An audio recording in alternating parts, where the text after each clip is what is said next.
에피소드 6번째 이야기, 빛을 세우다. 박유룡 신부 최초의 한국인 수도회 창설. 박유룡 레오 신부님을 K가족 수도회 창설자라고 표현하고 싶어요.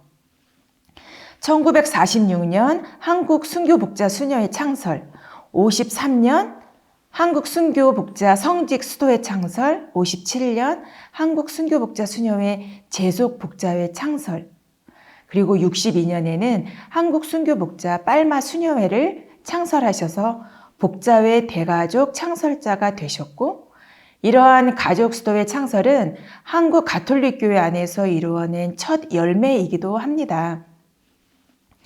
박유룡 신부님은 한국인의 정신과 문화에 맞는 한국 순교복자 가족 수도회를 창설한 사제이며, 그리스도교 영성을 한국의 정서와 언어로 적합하게 표현한 영성가라고 정의할 수 있습니다. 이런 질문을 받아요. 한국 순교복자 수녀회는 언제 어디서 창설되었나요? 라는 질문인데요. 1946년 4월 21일 오후 7시 개성성당에서 수도회 창설을 알렸습니다. 해방 후 맞이하는 첫 부활절은 김대건 신부님 순교 100주년이 되는 해이기도 했고요. 수도회 공동 창설자 우리 뿌로마떼 2번 수녀님께서는 조국의 해방은 우리 복자회를 이 땅에 빨리 탄생하게 하였다라고 기록해 놓으셨답니다. 개성성당은 병인박해 때 순교한 교우가 살던 집이었는데 은행나무 집이라고 불렸다고 해요. 그 은행나무 집은 송도 공소가 되었고요. 1901년 개성성당으로 독립을 했습니다. 순교자의 집이었던 개성성당에서 신앙 선조들의 순교의 맥을 이어가는 수도회가 탄생하게 된 시대와 공간적 의미가 있다고 할 수 있습니다. 박유룡 레오 신부님이 사목하시던 지역은 황해도 지역의 장현, 신천, 재령, 해주본당이었어요. 개성본당은 예외인데 황해도 지역에 있으나 당시 경성교구에 포함되어 있었고요. 이 황해도 지역은 당시 황해도 감목대리구, 그러니까 조선인 자치 지역이었습니다. 당시 조선인 자치지역이 필요했던 이유는 한국인 주교를 탄생시켜서 본토에서 자치교구로 승격시키고 그리고 교회의 토착화를 위한 것이었습니다.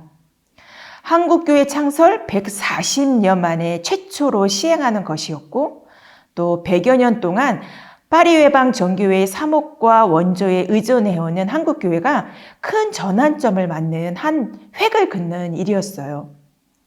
그리고 일제강점기에 점점 더 식민 통치를 강화하고 교회 활동을 압박하다 보니 이러한 것들에서 벗어나고자 하는 적극적인 활동이기도 했습니다.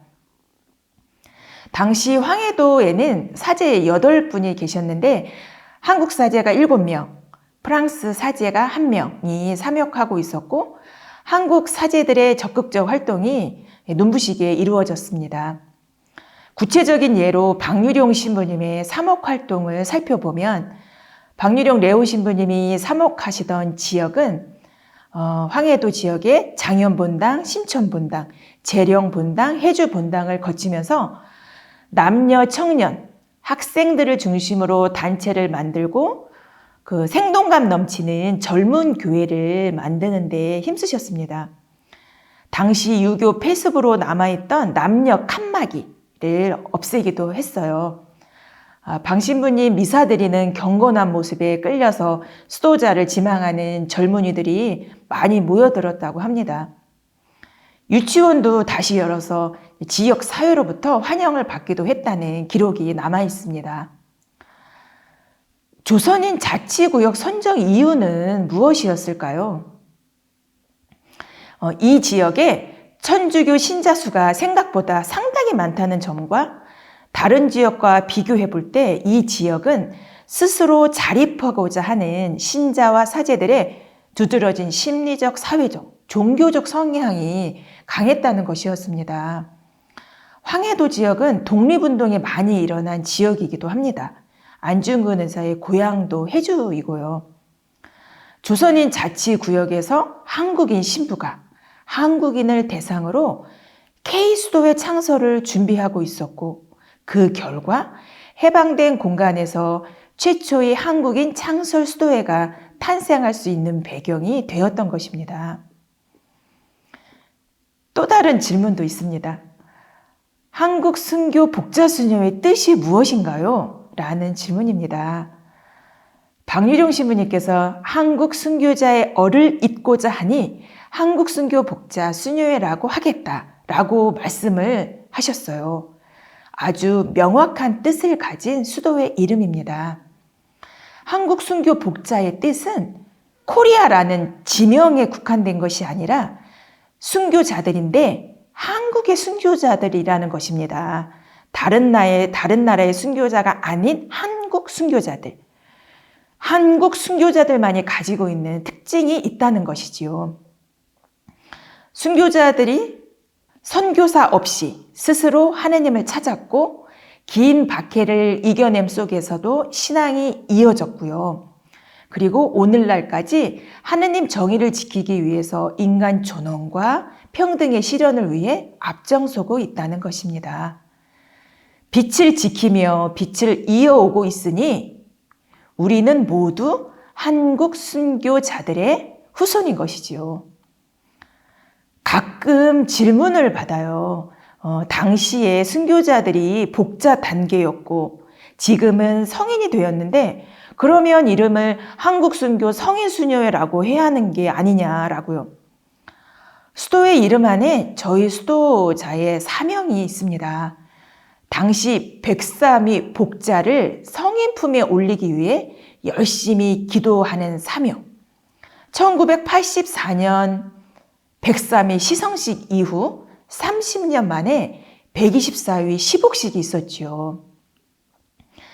30년이라는 시간 동안에 복자는 없었지만 124위 하느님의 종들이 복자 품에 오를 수 있게 우리 수녀님들이 열심히 기도하셨습니다. 그렇게 하느님의 종이 복자 품에 오를 수 있도록 기도하는 사명.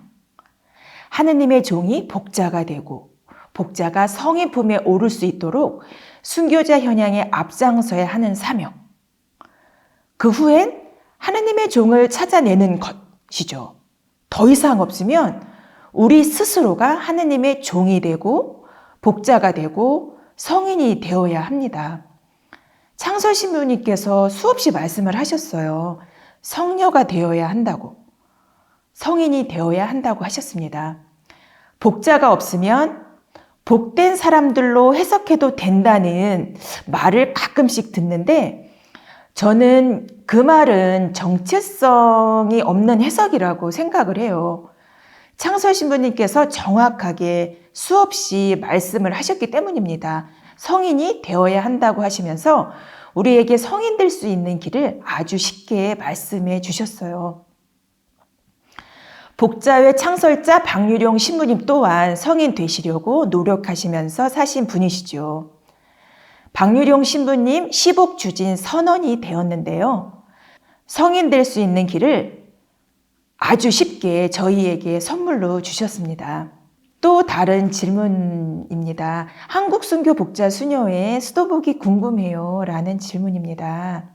화면에 보시면 옛날 수도복이 보입니다. 이름도 굉장히 어렵지요. 제가 발음하기도 쉽지 않은 수도복 용어입니다. 뿌런딸레, 까삐딸레, 꼴라레, 빽돌랄레 이런 것들은 이제 없어지고 묵주는 작은 것으로 이제 주머니에 넣게 됐고요. 성이띠는 없어졌고 수도복에 새겼던 마크는 배지가 되어서 저희 수도복에 착용을 합니다. 지금 제가 스웨터를 입고 있기 때문에 보이진 않지만 복자의 수녀님들 수도복에는 복자회 마크가 배지로 되어 있습니다. 제2차 바티칸 공의의 가르침에 따라서 현대사의 다양한 사도직 수행에 따른 시대적 요구를 받아들여서 간소화된 것이었어요. 이때부터 수도의 마크를 수도복에 새기는 대신에 배지를 달았고 한국교회 수도회에서 가장 처음으로 배지를 착용한 수도회가 되었다고 합니다. 옛날 사진 속 수도복과 지금 제 수도복이 얼마나 다른지 확인하실 수 있습니다. 7번째 이야기, 빛을 밝히는 사람들. 초기 수도 생활에서 소개하고 싶은 부분이 있다면 저는 3가지를 들고 싶습니다. 선구자적 사례라고 표현하고 싶고요. 여성 교육에 대한 부분, 순교자 현양, 그리고 형제의 부분에 대한 소개입니다. 선구자적 사도직 사례로서 여성 교육에 대해서 말씀드리고 싶습니다. 나는 천주교에서 영세를 받기를 원하게 되었고 또 기왕에 영세를 받으려면 아예 수녀까지 되어야겠다고 생각을 하게 되었다. 그 이유는 이들은 원불교의 정녀들보다 가난하게 살았지만 생활하는 모습이 훨씬 아름답고 명랑했으며 수도 생활이 너무 기쁘고 좋아 신바람 나 보였다.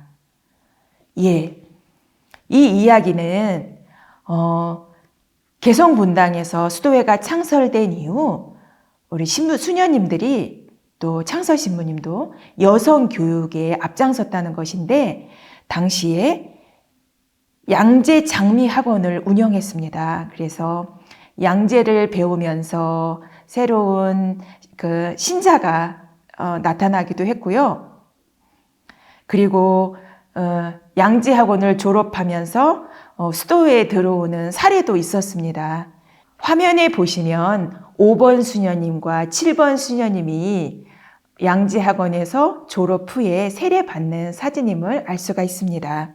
다음은 순교자 현양에 관련된 내용입니다.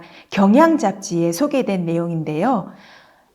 복자회는 초창기 때부터 순교자들에 대한 전시를 많이 했습니다.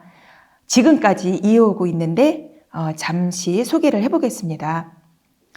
관객들 중 뜻있는 분들은 일부러 주최자를 찾아보고 다른 데서는 볼 수도 없는 이런 전시회를 열어줌에 감사의 뜻을 표하는 동시 이후 적당한 기회에 모든 준비를 더욱 갖추고서 장안 한복판으로 나아가 이런 전시회를 연다면 한국 가톨릭의 위력이 크게 선전될 것인즉 줄기차게 이 방면으로 돌진하라고 격려의 말을 했다라고 소개가 되어 있습니다. 또 한 사례는 순교 정신과 형제에 대한 부분입니다. 수녀들이 매일 도시락을 싸서 들고 이 마을 저 마을로 다니며 정교했다. 폐병 환자가 임종이 가까워지면 결핵균이 많이 나온다 하여 환자방에 들어가기 싫어하는데 수녀들은 주저하지 않고 순교 정신으로 들어가 대세도 주고 수세도 거두어 주므로 많은 외인 가족이 입교를 했다. 본당 공소가 15개가 있는데 논밭 길을 걸어 산을 넘어 공소를 찾아갔다. 봄, 가을 판공 때는 공소에서 하룻밤을 자게 되는데 방문이 허술하여 수녀들은 교대로 잠을 잤다. 네, 이런 내용이 옥자마에 소개되어 있습니다. 에피소드 8번째 이야기, 빛을 따라가는 사람들. 예, 이 부분은 영상으로 소개해드리고 싶습니다. 복자 수녀회 10대에 입회해서 오늘날까지 수도 생활을 하고 계시는 우리 선배 수녀님들의 이야기를 하고 싶어요. 지금은 원로 수녀님들이 되셨지만 복자의 초창기 역사를 만드시고 기반을 닦으신 수녀님들이십니다. 하느님을 따라 오로지 하느님 때문에 한평생을 살아오신 수녀님들의 삶을 영상으로 만나보시겠습니다. 흰 저고리에 검은색 치마를 입고 감나무가 유난히도 많았던 청파도 높은 언덕을 올라와 입회를 했을 때는 10몇 살 되었던 해였다. 수도 생활이 뭔지도 잘 모르는데 소착복을 하자마자 머리에 수건을 쓰고 분원으로 파견되어 낯선 곳에서 낯선 수녀님들과 공동체 생활을 시작했다. 그땐 잘 몰랐다. 수도 생활이 무엇인지, 하느님 뜻이 무엇인지. 청파동에서 국수 공장과 화초 하우스 일을 하며 국수 만들다가 남은 것들을 모아 끼니를 이었다. 가짜 꽃을 진짜 꽃처럼 만드는 법도 배웠다. 재봉으로 앞치마, 학교 교복, 유니폼 같은 것도 만들었다. 주문이 많은 날엔 하루 종일 밤 늦게까지 만들었다. 이렇게 만들어 팔아 수녀원 살림을 지탱했다. 힘들었지만 자미가 있었고 그렇게 함께 사는 것이 좋았다. 시간이 지나고 착복을 하고 허원을 했다. 청파동 모원에 개인방도 생기고 공동방도 생겼다. 열심히 일하고 또 일했다. 40대를 지나 50대, 60대. 허리가 굽더니 지팡이가 필요해졌다. 움직이고 걷는 데 필요했던 지팡이마저 도움이 안 되었던 날, 걷는 운동을 시작했다. 지팡이마저 놓으면 안 되겠다는 생각이 들었기 때문이다. 80대를 살며 90대를 바라보는 오늘, 누군가 수도 생활에 대해 물었다. 역시나 대답을 시원하게 못했다. 이렇게 함께 살면서 기도하는 것인데 이걸 뭐라고 대답해야 하나. 우리의 수도 생활은 복자의 초창기 역사이기도 하다. 1차 총회부터 내 생의 마지막이 될지도 모르는 13차 총회를 마쳤다. 그리고 이렇게 기도할 수 있음에 감사드렸다. 살아오면서 희망과 설렘도 있었지만 불만, 불평도 많았었다. 장상을 미워도 해봤고 옆자매를 이유 없이 싫어해보기도 했다. 수도회의 잘잘못을 지적하기도 했었다. 이제와 생각하니 미워할 이유도 지적할 이유도 없었다. 보이는 것만큼 내가 기도하지 않았다는 성찰만 부끄럽게 남아있다. 그리고 이제사 깨닫는 것은 수도에는 하느님께서 세우시고 하느님께서 직접 이끄시는 것, 수도 생활은 우리의 협조이며 새 포도주를 발효시키는 것도 새 부대를 만드는 것도 우리의 협조라는 것을. 손이 떨려 어려울 수 있겠지만 잘 익은 귀한 포도주를 한 방울도 흘리지 않고 나눌 수 있기를 희망한다. 아직 남아있는 사욕 때문에 머뭇거리겠지만 주님 사랑을 쪼개고 또 쪼개어 으깨지는 고통을 넘어서는 면역이 되기를 희망한다.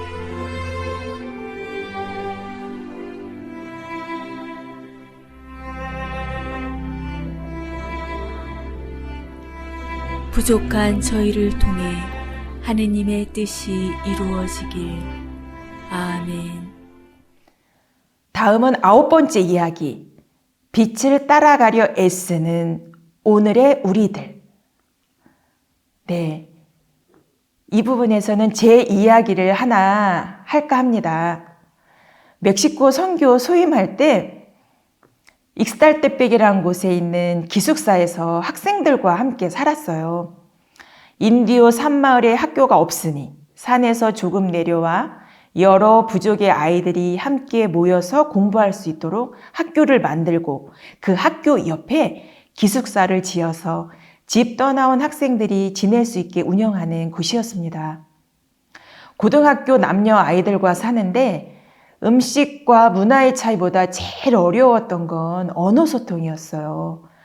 사춘기의 아이들과 싸우면서 배우면서 그렇게 정이 들면서 살았습니다. 그 중에서 에밀리오라는 남학생이 있었는데 그렇게 저를 힘들게 했어요. 하지 말라는 건 더 하고 하라는 건 안 하고 이름조차 기억하고 싶지 않은 친구였습니다. 그런데 어느 날 그 친구가 제 옆에 딱 붙어 앉아서 물어보는 거예요. 엘리, 한국에는 성인이 몇 명이야? 103명? 딱 이렇게 답했는데 이 녀석이 제게 이렇게 말했습니다. 아니야, 너 포함 104명이야. 저는 그 순간을 아직도 기억을 합니다. 아마 평생 잊지 못할 것 같아요. 그 친구가 제가 살아야 할 목표를 정확하게 알려준 순간이었거든요. 성녀가 되어야 한다. 성인이 되어야 한다고 창설신부님께서 아주 많이 강조하셨는데 그 친구의 말을 듣고 나서 내가 104번째 성인이 되어야 하는구나 라는 것을 깨닫게 되었어요. 제가 걸어가는 방향을 명확하게 심장에 새겼던 순간이었습니다. 순교 정신으로 살게 하소서. 기도의 방향이 정확해졌답니다. 우리보다 앞서 사셨던 분들, 빛을 기다리고 빛을 따라 사셨던 사람들의 뒤를 이제는 우리가 이어받아서 열심히 살려고 노력해야겠습니다. 나이가 먹으면 먹을수록 살아온 세월이 많아지면 많아질수록 더욱 어렵다고 느껴지는 건 아마도 버리는 연습이 안 되어서 그런 것 같습니다. 면역 모하러 오실 아기 예수님과 기쁘게 만나기 위해 열심히 기도하고 희생하는 시간이 되길 바랍니다. 마친 기도 바치겠습니다. 성부와 성자와 성령의 이름으로 아멘. 하느님은 나의 빛이시요 나의 힘이시로다. 하느님 내게 빛을 비추시니 이 빛으로 하느님을 알아배옵고 하느님 내게 힘을 주시니 이 힘으로 주를 찾아가나이다. 빛이 더욱 밝아질수록 좋으신 하느님을 더 잘 알고 힘이 더욱 강할수록 난간이 물러가고 길이 환하게 열리나이다. 빛이 인생의 생명이로다. 양심을 비치시는 빛이로다. 성부와 성자와 성령의 이름으로 아멘.